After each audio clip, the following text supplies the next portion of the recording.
오늘 우리가 함께 읽은 이 요한복음 17장은 예수님께서 십자가를 지시기 전날 밤 제자들과 그리고 앞으로 예수님을 따를 수많은 성도들을 위해 예수님께서 드리신 기도의 내용입니다.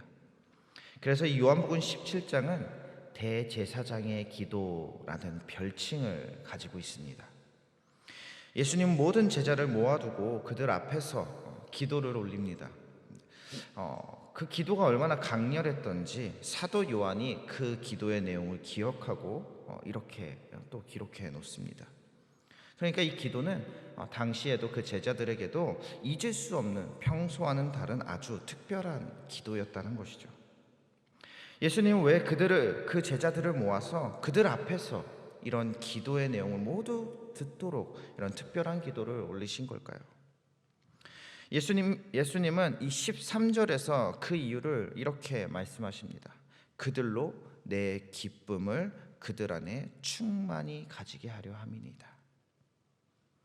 예수님께서 우리에게 큰 기쁨, 충만한 기쁨을 주시기 위해 그들을 위해 현재 기도하고 있다는 겁니다. 그럼 예수님이 주시는 기쁨은 어떤 기쁨입니까? 세상의 기쁨은 상황과 환경에 따라서, 조건에 따라서 계속해서 변화됩니다. 그리고 일시적입니다. 승진했을 때, 시험에 합격했을 때, 좋은 일이 생겼을 때, 계획했던 일이 잘 풀릴 때 우리는 기뻐합니다. 그런데 한번 생각해 보십시오. 그런 좋은 일이 있었을 때마다 그 기쁨이 얼마나 가셨습니까? 예수님이 주시는 기쁨은 그런데 이런 기쁨과는 다르다는 겁니다. 상황과 환경에 따라 변하는 기쁨이 아니라는 거죠. 일시적인 기쁨도 아니라는 겁니다. 예수님이 주시는 기쁨은 변하지 않는 영원한 기쁨이며 주체할 수 없이 가득 흘러넘치는 충만한 기쁨이라 이렇게 성경은 기록하고 있습니다.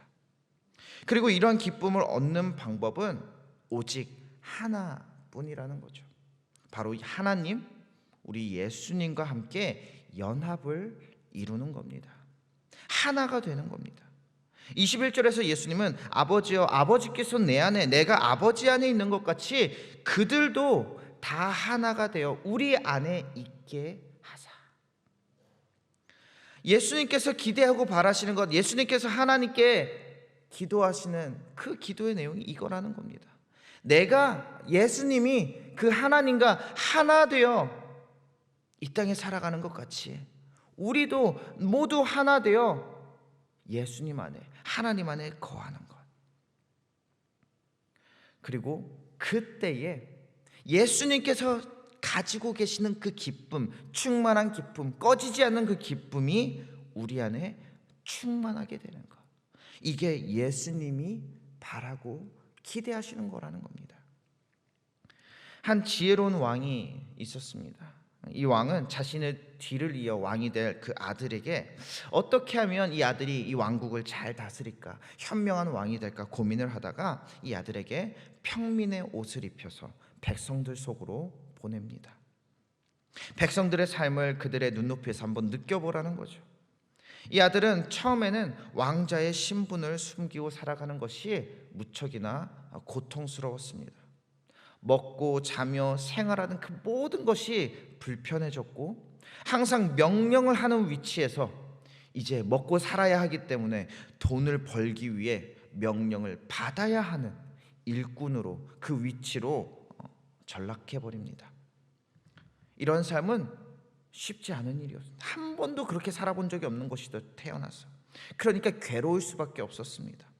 심지어 백성들은 이 일에 익숙하지 않은 왕자를 보며 그를 조롱하고 그를 무시했습니다. 왕자인지 모르기 때문이겠죠. 그런데 이 왕자에게는 이 모든 불편함과 이 괴로움 중에도 좌절하지 않고 오히려 기뻐할 수 있는 한 가지 방법이 있었습니다. 그게 뭐였냐 하면 아버지가 자신의 안전을 위해 보이지 않는 곳에 실력이 뛰어난 호위무사들을 배치해 놓았다는 사실을 알게 되었고, 그리고 매일 아버지의 편지를 받아 읽으며 그 하루의 모든 일과들을 격려받고 위로받는 시간을 받는 것이었습니다.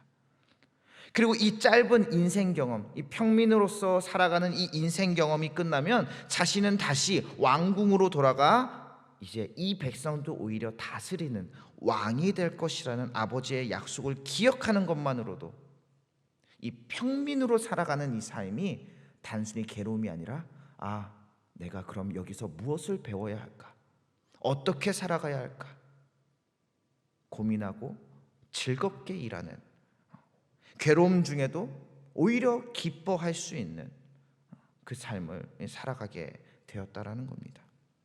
예수님을 믿는다는 것, 하나님과 하나 된다는 것은 이런 삶입니다.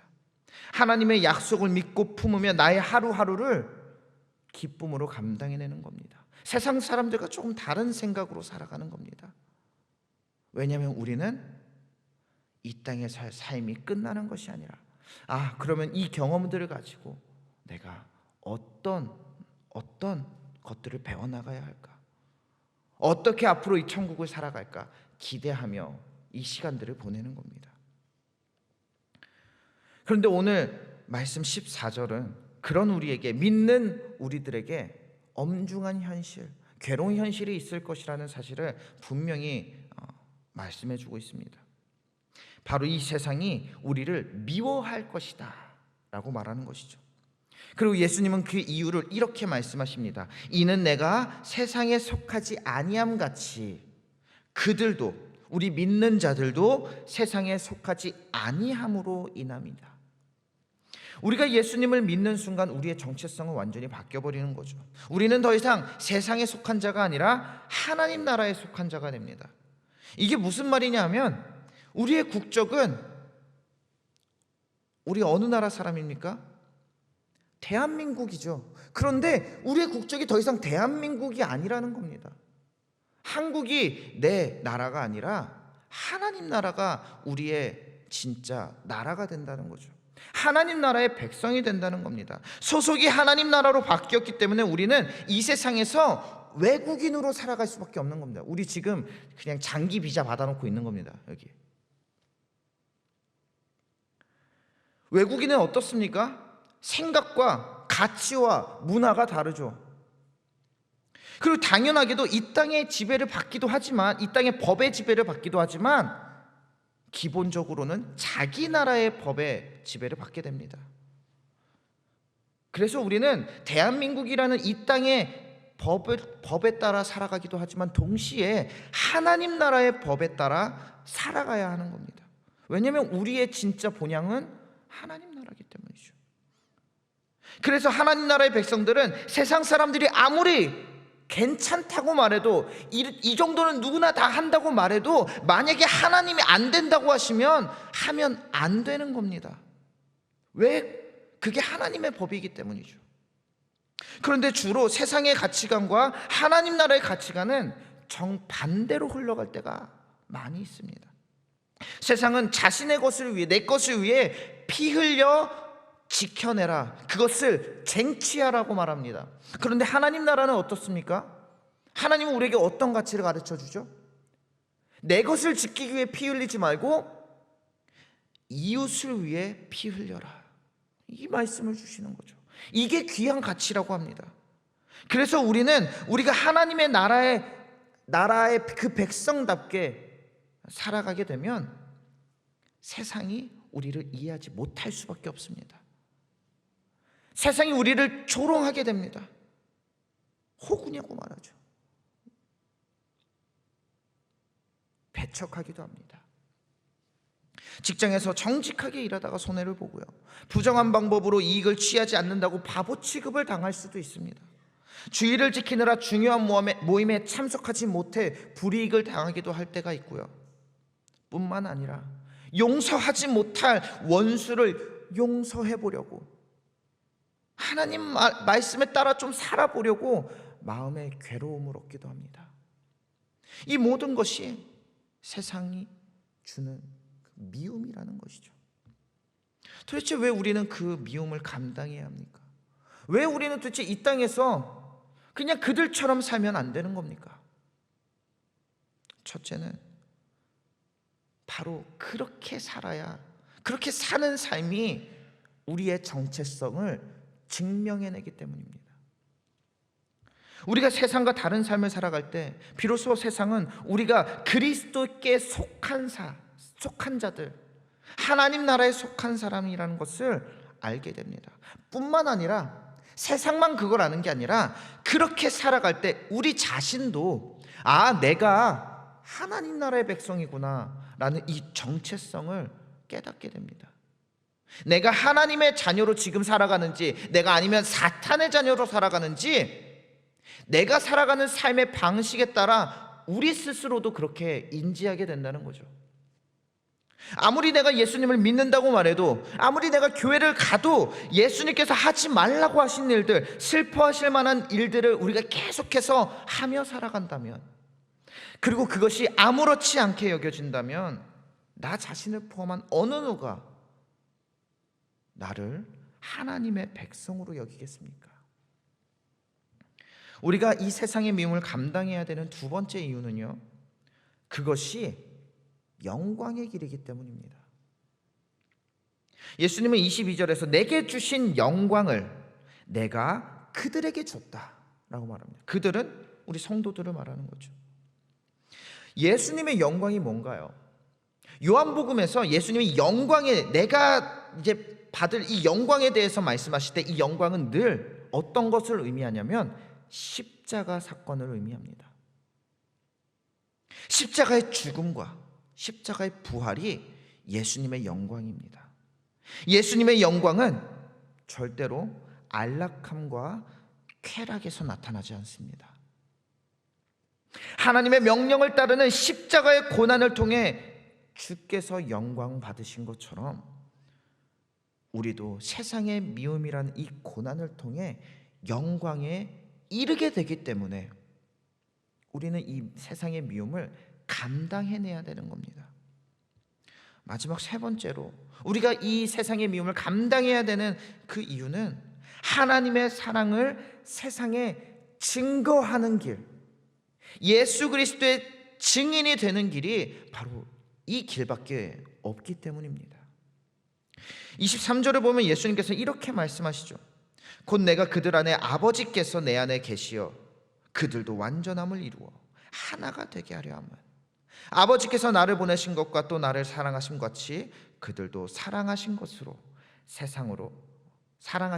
세상으로 알게 하려 함이니이다. 우리가 세상의 미움을 받으면서도 서로 사랑하고 하나 될 때 세상은 하나님의 사랑을 보게 됩니다. 우리의 거룩한 삶을 통해 하나님 나라를 세상이 체험합니다. 초대교회 성도들이 극심한 박해 속에서도 서로를 사랑하며 이웃을 사랑했을 때 로마 제국이 변한 것처럼 우리가 서로 사랑하며 예수님의 십자가를 질 때 우리의 이웃이 변하게 되고요, 내 가족이 변하게 되고요, 이 지역사회가, 이 나라가 변하게 되는 것 아닙니까? 우리는 이 땅에서 철저하게 외국인입니다. 이 땅의 사람들은 우리를 이해할 수 없습니다. 때로는 우리의 언어도 이해하지 못합니다. 그래서 하나님 나라의 백성이라는 이 정체성을 가지고 이 땅에 살아가는 것은 이 세상의 미움을 계속해서 감당해낼 수밖에 없는 삶을 살아가는 것이죠. 그러나 우리가 절망하거나 낙담하지 않고 오히려 큰 기쁨으로 이 괴로운 삶을 이겨낼 수 있는 이유가 있습니다. 바로 우리에게 이 천국을 약속하신 그 하나님의 언약을 기억하면서 소망이 있는 삶을 살아내는 것이죠. 매일 밤 하나님이 주신 이 말씀을 보면서 하나님이 나에게 이런 것을 약속하셨지, 하나님께서 나를 버리지 않으셨지, 하나님께서 오늘도 그 천군 천사를 보내어 비밀리에 나를 보호하고 계시지, 이 사실을 기억하고 믿으면서 지금 내가 겪고 있는 이 고통들은 아주 잠시 내가 왕이 되려고 겪는 과정일 뿐이지, 이렇게 생각할 때 우리는 소망을 갖게 되는 겁니다. 그 소망이 있는 사람만이 이 땅에서 겪는 세상의 미움들, 고난들, 그 십자가를 견뎌내고 오히려 견뎌내는 것을 넘어서 기뻐하며 살아갈 수 있는 겁니다. 우리의 본향, 우리의 집이 이곳이 아니라 저 하늘, 하나님 나라임을 믿는 사람들은 그래서 오늘도 하나님의 음성을 들으며 기쁨으로 그 괴로움 가운데 들어가는 겁니다. 기쁨으로 저 세상 가운데로 나아갈 수 있게 되는 거죠. 오늘도 우리가 세상으로 나아가면 우리는 우리를 이해하지 못하는 사람들을 만나게 됩니다. 우리의 믿음 때문에 손해를 보기도 합니다. 그때마다 이 한 가지를 기억하기를 바랍니다. 이 세상에서 우리를 진짜 괴롭게 만드는 것은 세상에 재물이 없는 것도 아니고, 나를 괴롭게 만드는 것은 명예가 땅에 떨어지는 것도 아니고, 권력을 잃어버리는 것도 아닌 오늘 내가 예수님을 잃어버리는 것입니다. 이 세상에서 우리를 진짜 괴롭게 만드는 것은 예수님과 하나 되지 못하고 세상 사람들과 똑같이 살아가는 겁니다. 반대로 말하면 우리에게 어떤 고난과 역경이 있더라도 예수님만 우리 안에 계시면, 예수님 안에 우리가 거할 수만 있으면 어느 누구도 그 예수님께서 우리에게 주시는 이 기쁨을 빼앗아갈 수 없다는 겁니다. 그래서 예수님은 지금도 오늘도 우리를 위해 기도하고 계시는 겁니다. 우리가 하나 되기를, 우리가 악으로부터 벗어나 하나님의 백성으로 보존되기를, 그리고 우리가 충만한 기쁨을 누리기 위해서 오늘도 우리를 위해 중보하고 계십니다. 이 아침 이 주님의 기도를 붙들고 나아가기를 바랍니다. 세상이 아무리 나를 미워해도, 세상이 아무리 나를 이해하지 못해도 우리는 그리스도 안에서 충만한 기쁨을 누리는 하나님 나라의 백성임을, 그 정체성을 붙들고 살아가시길 바랍니다. 17절, 그들을 진리로 거룩하게 하옵소서. 아버지의 말씀은 진리니이다. 오늘 이 진리의 말씀이 우리를 거룩하게 하고 우리를 구별되게 하며 우리에게 충만한 기쁨을 줍니다. 이 말씀 붙들고 오늘도 승리하는 하루 되시기를 주님의 이름으로 축원합니다. 함께 기도하겠습니다. 사랑과 긍휼이 풍성하신 아버지 하나님, 오늘도 이 아침 주님의 음성을 듣기 위해 나온 주의 백성들을 긍휼히 여겨주시옵소서. 믿음을 지키려다 오해받고 정직하게 살려다가 손해보며 사랑하려다가 외면당했던 그 모든 아픔들을 주님께서 아시오니 그 모든 고통 가운데 있는 우리를 불쌍히 여겨주시고 주님의 큰 기쁨을 품고 나아가게 하여 주시옵소서. 오늘 이 말씀을 통해 주시는 은혜를 기억하며 우리가 받는 이 세상의 미움이 오히려 우리가 주님께 속한 자라는 증거라고 여기겠습니다. 그렇게 더욱 담대한 마음으로 이 땅에서 주님의 자녀임을 밝히 드러내는 빛과 소금이 되겠습니다. 그러니 주님, 우리가 낙담하고 넘어지지 않도록 우리를 붙들어 주시옵소서. 상처받고 아픈 곳들을 치유하여 주시며 우리를 위로하여 주시옵소서. 세상이 줄 수 없는 주님의 충만한 기쁨으로 우리의 마음을 가득 채워 주시옵소서. 오늘도 세상에 나아가는 우리의 발걸음을 인도하여 주시고 누구보다 담대하게 사랑으로 복음을 증거하며 승리하는 우리 모두가 되게 하여 주시옵소서. 오늘도 주님께 예물 올려드린 그 손길들 하나하나 기억하여 주시고 그 마음을 기억하여 주시고 넘치는 복으로 응답하여 주시옵소서. 우리를 끝까지 사랑하시고 오늘도 우리를 위해 중보하시는 우리 주 예수 그리스도의 이름으로 기도드립니다. 아멘.